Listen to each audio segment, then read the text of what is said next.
जी, हमारी आज की वीडियो है स्टीम टरबाइन के बारे में। इस वीडियो में हम देखेंगे कि टरबाइन का वर्किंग प्रिंसिपल क्या है, स्टीम टरबाइन कैसे काम करती है और उसके कंपोनेंट्स क्या हैं। चलिए आइए अपनी वीडियो को स्टार्ट करते हैं। स्टीम टरबाइन को 1884 में Anglo Irish engineer sir George Algernon Parsons ने इन्वेंट किया। स्टीम टरबाइन का पहला मॉडल जिस डायनमो से कनेक्ट किया गया वो 7.5 किलोवाट का था। स्टीम टरबाइन को पावर प्लांट का हार्ट भी कहा जाता है।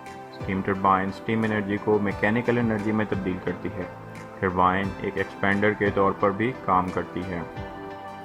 स्टीम टरबाइन के ब्लेड्स एयरफॉयल शेप के होते हैं। जब हाई प्रेशर स्टीम इन ब्लेड्स में से गुजरती है तो इन ब्लेड्स की एयरफॉयल शेप एक प्रेशर डिफरेंस जनरेट करती है, जो कि बाद में एक लिफ्ट फोर्स बनाती है और ये लिफ्ट फोर्स टरबाइन को घुमाती है। स्टीम में 3 तरह की एनर्जीज पाई जाती हैं: काइनेटिक एनर्जी या स्पीड एनर्जी, नंबर 2 प्रेशर और नंबर 3 टेम्परेचर। आइए हम देखते हैं कि कैसे स्टीम टरबाइन एग्जैक्टली एनर्जी को अब्जॉर्ब करती है।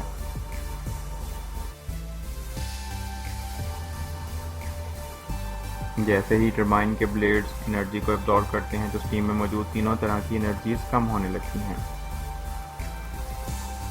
ये रोटर के क्रॉस सेक्शन ब्लेड्स हैं और स्टीम इन ब्लेड्स से गुजरती है और ब्लेड इस डायरेक्शन में घूमते हैं और फ्लूइड में मौजूद एनर्जी लॉस होना शुरू हो जाती है।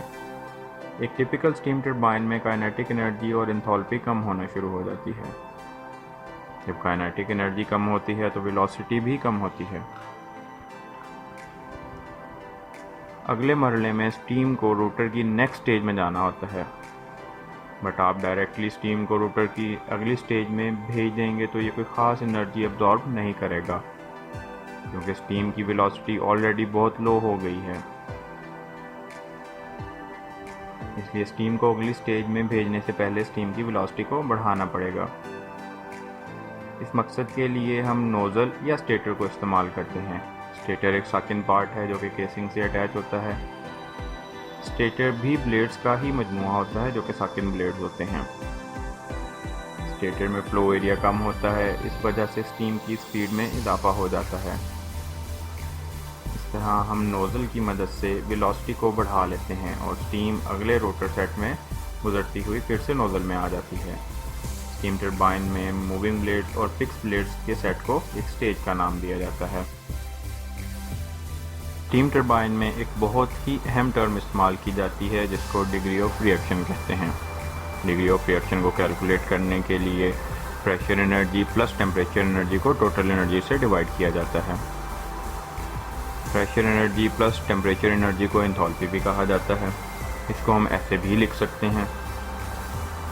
डिग्री ऑफ रिएक्शन से हम इस बात का अंदाज़ा लगा सकते हैं कि टरबाइन किस टाइप की है, इम्पल्स टरबाइन या reaction type turbine. Steam turbine के ऑपरेशन में जहां इसका प्रेशर डायरेक्टली कम होता है वहां इसका वॉल्यूम प्रोपोर्शनली बढ़ता है, आइडल गैस लॉ के मुताबिक।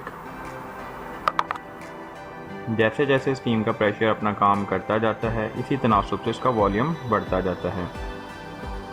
इस बढ़ते हुए वॉल्यूम को अकोमोडेट करने के लिए हमको फ्लो एरिया बढ़ाना पड़ता है। यही वजह है कि स्टीम टरबाइन के ब्लेड्स का साइज लो प्रेशर साइड पर बढ़ता जाता है। आप देख सकते हैं कि लास्ट स्टेज के ब्लेड्स पहली स्टेज के ब्लेड से कितने बड़े होते हैं। इन लॉन्ग ब्लेड्स की टिप बहुत हाई वेलोसिटी की होती हैं और इन लास्ट स्टेज के ब्लेड्स में एक ख़ास ट्विस्ट दिया जाता है ताकि तमाम ब्लेड्स का क्रॉस सेक्शन एक जैसा रहे जब स्टीम इन लास्ट ब्लेड्स को टकराती है।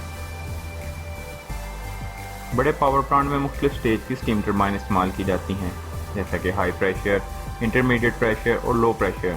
ये सब यूनिट्स एक ही सिंगल शाफ्ट पर फिक्स होते हैं और शाफ्ट से जनरेटर कनेक्ट होता है। पावर प्लांट में एक चैलेंजिंग प्रॉब्लम स्टीम टरबाइन की स्पीड को कांस्टेंट रखना है, क्योंकि जनरेटर एक ख़ास फ्रीक्वेंसी पर चलता है और ये फ्रीक्वेंसी टरबाइन के आरपीएम से डायरेक्टली प्रोपोर्शनल होती है। ताहम लोड और पावर की वेरिएशन को मद्देनज़र रखते हुए स्टीम टरबाइन के आरपीएम को कांस्टेंट रखने के लिए एक स्टीम फ्लो गवर्निंग मैकेनिज्म इस्तेमाल किया जाता है। अगर टरबाइन की स्पीड बढ़ती है तो ये गवर्निंग मैकेनिज्म स्टीम फ्लो को कम कर देता है और आरपीएम को कंट्रोल करता है। अगर आरपीएम कम होते हैं तो स्टीम फ्लो को बढ़ा देता है।